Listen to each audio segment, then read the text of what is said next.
Hello everyone, welcome back my psychology channel. तो आज की इस वीडियो में हम लोग एक्सपेरिमेंटल मेथड के बारे में पढ़ेंगे। तो मनोवैज्ञानिक की कई विधियां हैं जिनमें प्रयोगात्मक विधि सबसे प्रधान है।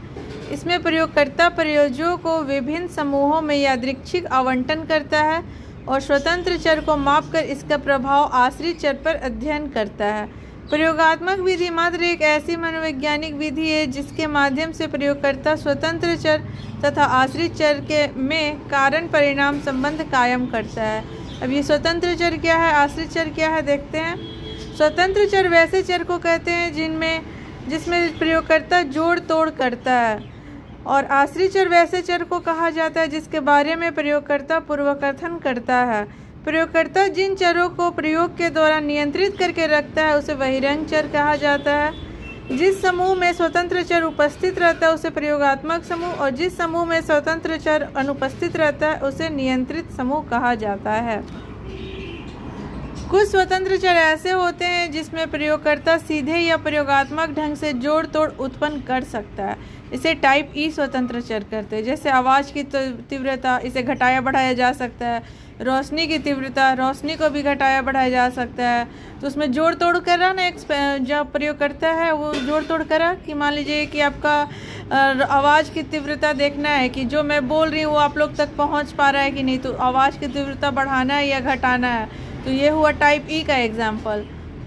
मेरा जो पढ़ा रहे हैं तो जो लाइट आप लोगों को प्रॉपर, मतलब मेरा हर वर्ड दिख रहा है कि नहीं, इसको भी हम घटा बढ़ा सकते हैं तो एनिमेशन के द्वारा या जो भी है। तो ये भी हुआ स्वतंत्र चर का एक उदाहरण।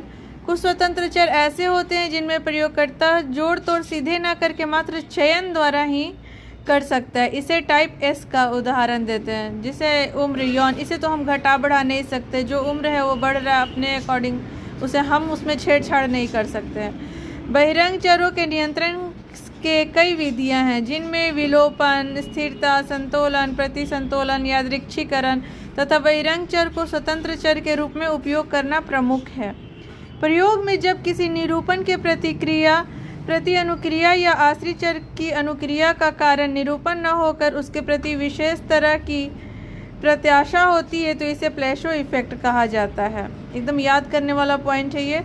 जब प्रयोगकर्ता के पूर्व विचार से प्रयोजों का व्यवहार या प्रयोगात्मक परिणाम की व्याख्या प्रभावित होता है तो इसे प्रयोगकर्ता पूर्वाग्रह मतलब एक्सपेरिमेंट बायस कहा जाता है। इसे रोजेंथल इफेक्ट भी कहा जाता है। वैसा प्रेक्षण जो यह बतलाता है कि प्रयोगात्मक प्रयोज्य जो